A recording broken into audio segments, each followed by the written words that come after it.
Beato Fernando Infante de Portugal, año 1402-1443, 4 de junio. Es el príncipe constante, inmortalizado por Calderón, emocionante en la poesía, grande en la vida, magnífico en la historia.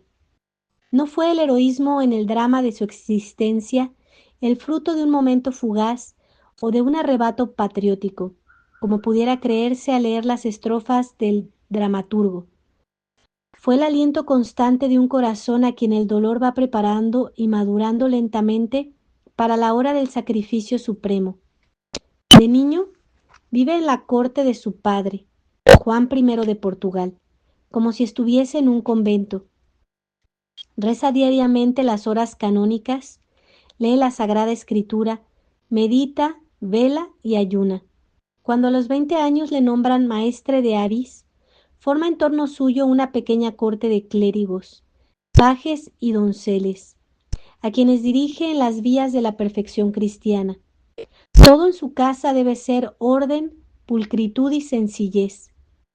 Vestidos modestos, exacto cumplimiento de los deberes cristianos, amor a los pobres, respeto a las mujeres, fidelidad al rey y temor a Dios.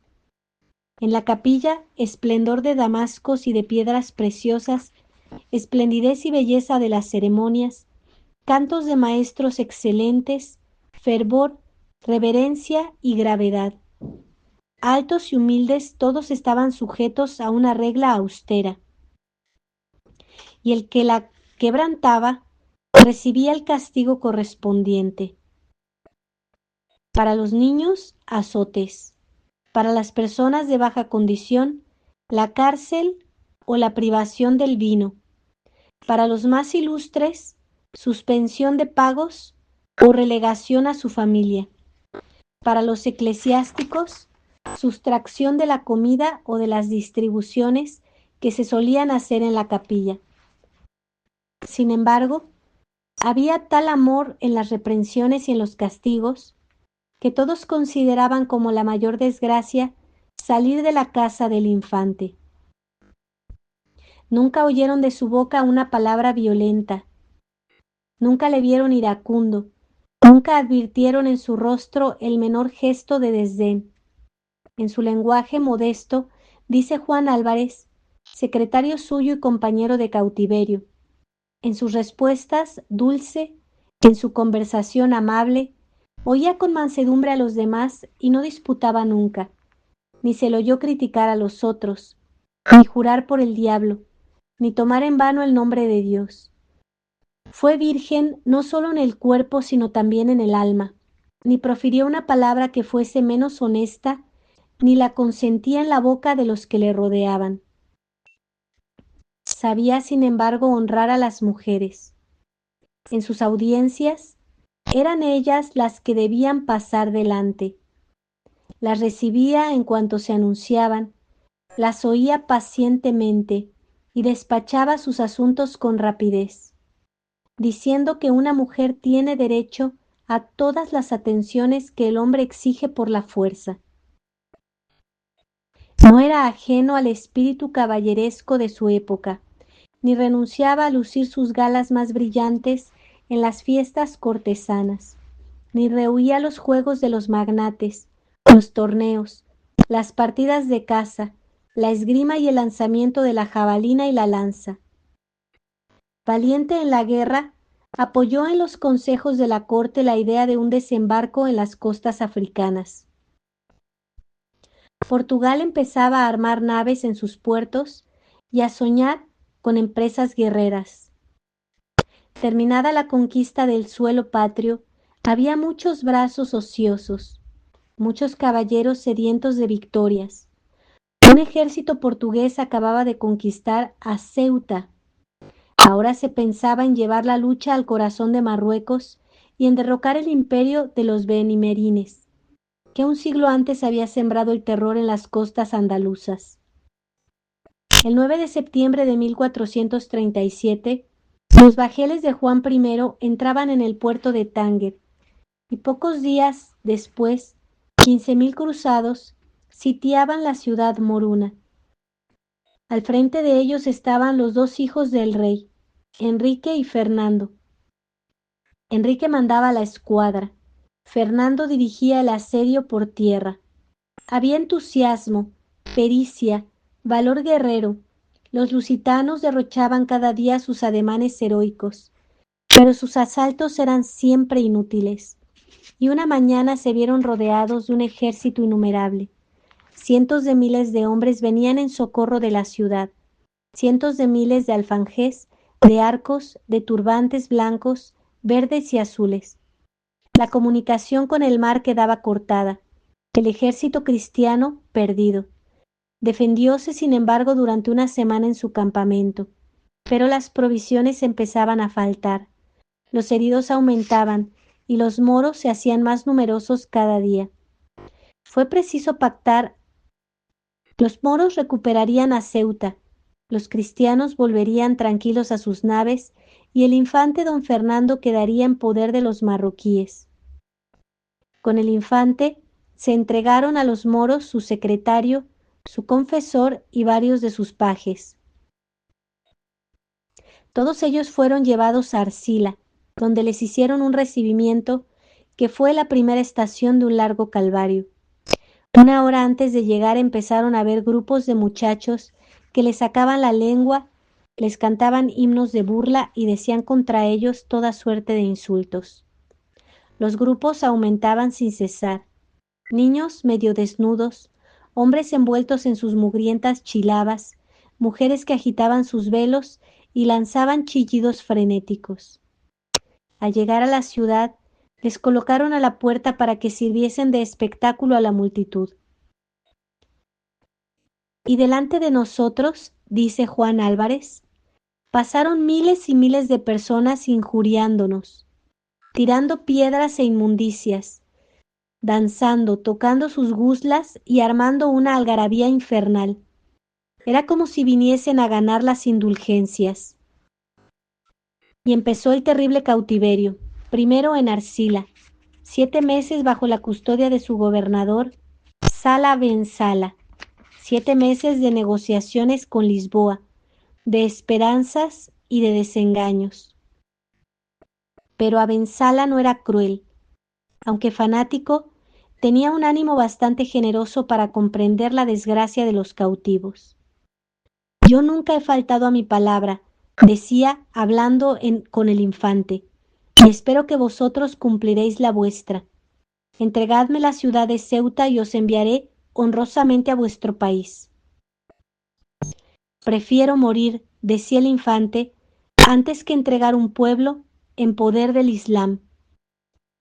¿Y el contrato? Replicaba el moro. Aquí le tengo firmado con tu nombre, con el nombre del arzobispo de Évora y con el de los principales capitanes de tu ejército.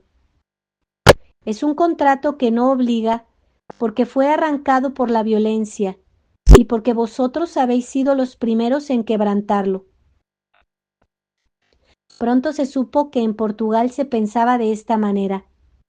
Se pagaría un fuerte rescate, se mandaría un ejército para libertar a los presos, pero no era posible entregar la plaza de Ceuta. Fue el infante el que pagó las consecuencias de esta resolución. Colocados en sendos asnos matalones, fueron llevados a Fez, bajo la vigilancia de una escolta de 20 moros. En cada poblado se les hacía un recibimiento semejante al que les habían tributado los habitantes de Arcila. En las posadas no tenían ni siquiera un pobre lecho. Los musulmanes se hubieran creído deshonrados si un perro cristiano, aunque fuese hijo del rey de Portugal, tocara una estera de su casa. Quemaban los lienzos que ellos habían tocado, rompían los cántaros y las tazas en que habían bebido, y les echaban la comida a distancia como a los animales. En Fez les aguardaba una muchedumbre tan numerosa que tardaron 3 horas en atravesar la ciudad. Era de ver, dice el secretario del infante, aquella multitud ululante a través de la cual iban abriendo paso unos hombres armados de látigos y espadas. Llegaron por fin al Mexoar, a la curia, donde aguardaban los miembros del Consejo Imperial, presididos por el gran visir, un hombre de aspecto de chacal y torva mirada. Como le faltaba un ojo, la gente le llamaba Alzaraki, que significa el tuerto. Era el amo del palacio y del imperio, audaz, astuto, valiente, desalteador de caminos, había subido a la más alta dignidad. Sabía rodear de placeres al emir y le engañaba con la ilusión del mando, creando en torno suyo una atmósfera de adulación y de intriga. Ahora ni siquiera miró a sus cautivos. Hizo apuntar sus nombres de una manera distraída y luego los puso en manos de uno de sus capitanes, que estaba al frente de la alcazaba. Algún tiempo después, entraban en una habitación estrecha, infecta y tan oscura que aun en pleno día tenían necesidad de una candela para verse unos a otros. Se les dijo que estaban terminando de construir una cárcel para ellos, que no tardarían en traerles las cadenas y que probablemente se les amputaría un pie. Nadie durmió aquella primera noche. Si el cansancio doblegaba los cuerpos, la incertidumbre acongojaba los espíritus. El infante consolaba y alentaba a sus compañeros con palabras como estas: preparémonos, amigos míos, a sufrir valientemente. No desmayemos, pues si es verdad que estamos entre enemigos y en una tierra extraña, Dios permanece entre nosotros. Acatemos su santa voluntad, y si Él quiere que muramos lejos de nuestra patria, aprovechemos nuestra desgracia para ganar el cielo. Al día siguiente se les dijo que las cadenas estaban ya preparadas, pero que no se las pondrían hasta que pasase la Pascua del Carnero. Celebróse la fiesta 2 días más tarde con más solemnidad que otras veces, a causa de la victoria de Tánger, que Alzaraki presentaba al pueblo como la ruina completa del poderío cristiano. Quisieron que el infante presenciase los regocijos y le subieron a una torre desde la cual vio a la multitud que gritaba y danzaba y aplaudía al emir mientras degollaba el carnero, escoltado por un ejército formidable de jinetes y peones. Unos días después llegaron los herreros, a quienes se había encargado la fabricación de las cadenas, y se las colocaron a los cautivos en los pies y en la garganta. Desde entonces, la vida empezó a ser más dura para ellos. Su comida era un pan de cebada, su vestido una túnica de esparto y un manto de color oscuro, su lecho 2 pieles y un tapiz sucio y destrozado. Y era preciso trabajar diariamente en los baños, en las canteras, en las murallas o en los arriates del emir. El primer día los compañeros del infante trabajaron en los jardines reales. Al volver a la cárcel después de ponerse el sol, vieron a su amo entre una chusma de soldados que le empujaban, le herían con palos y le insultaban, diciéndole que acelerase el paso. Él hacía cuanto podía, pero le era muy difícil andar a causa de las cadenas. Al ver esta escena, dice su secretario, nos echamos a llorar, pero él, sonriendo tristemente, nos dijo: ya veis cómo me llevan, rogad a Dios por mí. Llegó por fin a la casa del Alzaraki. El visir, que estaba sentado a la puerta en una escalinata de mármol, le recibió con nuevos insultos. Tú eres mi esclavo, le dijo. Puedo hacer de ti lo que quiera. Y ahora vas a limpiar mi caballeriza. Inmediatamente 2 moros se apoderaron de él. Le llevaron al establo y le dieron una pala, una escoba y un caldero. Ya era noche cerrada cuando se juntó con sus compañeros de prisión. Al día siguiente vinieron a separarle otra vez de sus compañeros. Pero fue tal su pena al despedirse de los suyos que cayó desmayado. En vista de esto, mandó el visir que le llevasen al trabajo con los demás y le dieron una azada. Pero apenas había empezado a cavar cuando Alzaraki Viéndole muy débil, ordenó que le arrebatasen la herramienta. Desde entonces salía con los demás al campo, pero solo se ocupaba de consolarlos, en traerles las herramientas, en darles agua cuando tenían sed, en prestarles toda suerte de obsequios con tal mansedumbre, con tal serenidad de alma, con palabras tan generosas, que su presencia, dice uno de ellos, nos hacía agradable el trabajo. Sufría de vernos fatigados, y cuando nos arrojaban de nuevo en el sótano, lloraba de pesar y decía: perdonadme por amor de Dios, a causa de mí sufrís tantos trabajos, pero tened paciencia, que Dios no se olvida de nosotros, y si es su voluntad que salgamos de aquí, vuestro pan será mi pan, vuestro vestido mi vestido.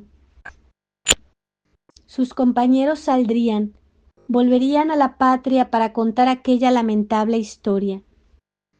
Pero él debía morir en las cadenas. Pasaban los días. Lisboa no se olvidaba de su infante, pero toda la riqueza del reino no era bastante a pagar el rescate exigido por los moros. Iban y venían los comisarios, se discutía, se exigía con decisión inexorable. 200.000 doblas llegaba ya a ofrecer el príncipe cautivo.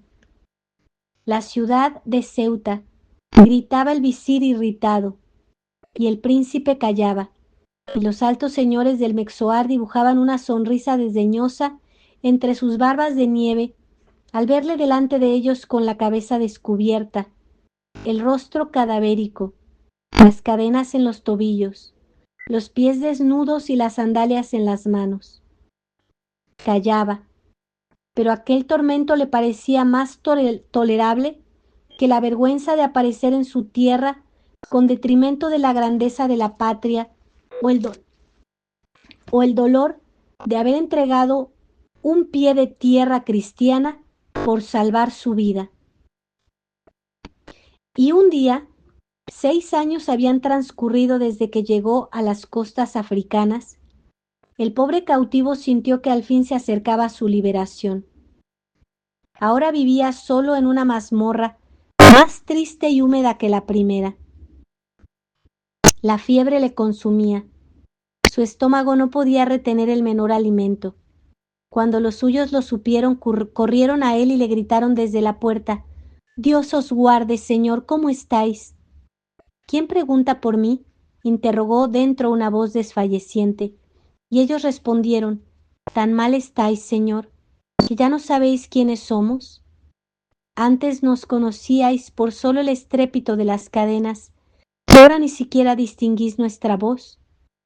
«Perdonadme», respondió el enfermo, «pero ya apenas me doy cuenta del lugar en que me encuentro». Entonces aquellos buenos servidores echaron a correr en dirección al palacio, hablaron al emir de lo que pasaba y le pidieron que intercediese con su ministro en favor de su amo. «Lo siento mucho», respondió el soberano, «pero ya veis, yo nada puedo hacer. Decidle a vuestro amo que se cuide lo mejor que pueda». El visir, en cambio, al saber la noticia, prorrumpió en gritos que sembraron el espanto entre los cortesanos. «Dejadme en paz, perros», clamaba furioso. «¿Creéis que yo puedo dar la vida a vuestro rey? Dios le sanará o le matará, según lo que convenga». Algo, no obstante, pudieron conseguir, pues se les dio permiso para asistir libremente al enfermo. Todos le rodearon con lágrimas en los ojos, esforzándose por cumplir hasta la última hora con los deberes de la fidelidad. Una luz sobrenatural brillaba en el rostro del príncipe. Todo en su actitud revelaba resignación profunda, y oraciones inflamadas escapaban sin cesar de su boca. «Oh inmenso, oh dulce Señor, qué de gracias debo darte. Cuando como yo os veía a Job, el día maldecía, mas era por el pecado en que había sido engendrado. Pero yo bendigo el día por la gracia que nos da, por esa gracia que nos da Dios en él. Pues claro está que cada hermoso arrebol y cada rayo del sol, lengua de fuego será con que le alabo y bendigo. Nunca de sus labios se había escapado la menor palabra de impaciencia. Nunca había fijado una mirada de odio sobre sus carceleros. Pero ahora todos los sufrimientos le parecían dulces regalos de la misericordia divina. Levantaba las manos al cielo. El alma se le asomaba a los ojos rebosando gratitud y no cesaba de decir: ¿Quién soy yo, Dios, para que te acuerdes de mí? Oh alma mía, bien puedes regocijarte en ese Dios que tanto te ama, y en cambio de pasajeras molestias te ofrece un eterno descanso. Señor, si crees que he llegado a merecer tan pronto la recompensa del trabajo, venga la muerte. Hágase tu voluntad adorable. Acercósele su capellán preguntándole cómo se encontraba. Él respondió: Me voy, padre, me voy. Hizo luego la confesión general, se despidió de sus compañeros y al fin les dijo: Ahora dejadme morir. Y poco después se extinguió sin hacer el menor movimiento. Al día siguiente, unos moros vinieron a quitarle las cadenas, otros le sacaron las entrañas y le llenaron de musgo y hojas de laurel. Otros le ataron a una tabla y le suspendieron de los muros para que todo el pueblo le viese. Entretanto sus servidores le lloraban inconsolables, ocultaban en la misma cárcel su corazón y al terminar sus faenas se postraban delante de él rezando el oficio de difuntos. Y el mismo tuerto decía: si entre esos perros cristianos pudiera haber algo bueno, lo tenía ese príncipe que acaba de morir. Para ser un santo solo le faltaba pertenecer al Islam. Nunca le oí mentir y mis guardias me han dicho que se pasaba las noches rezando. Tal fue la historia admirable de este príncipe ibérico, colocado en un siglo de violencias, de ambiciones, de defecciones y de cobardías, como luminar de constancia y de grandeza de corazón. En el tormento de la humillación, en la tiniebla de la adversidad, en la enfermedad, en el desprecio y en la muerte, la fe le sostuvo y le hizo vencedor. El príncipe de nuestros dramaturgos expresó el motivo de aquella resistencia en estos versos sublimes. No te canses, porque yo, aunque más tormentos sufra, aunque más rigores vea, aunque llore más angustias, aunque más miserias pase, aunque halle más desventuras, aunque más hambre padezca, aunque mis carnes no cubran estas ropas, y aunque sea mi esfera esta estancia sucia, firme he de estar en la fe, porque es el sol que me alumbra, porque es la luz que me guía, es el laurel que me ilustra. Dios defenderá mi causa, pues yo defiendo la suya. Beato Fernando, infante de Portugal, rogad por nosotros. Beato Fernando, infante de Portugal, rogad por nosotros. Beato Fernando, infante de Portugal, rogad por nosotros. Ave María Purísima, sin pecado original concebida. Por la señal de la Santa Cruz de nuestros enemigos, líbranos, Señor Dios nuestro, en el nombre del Padre, y del Hijo, y del Espíritu Santo. Amén.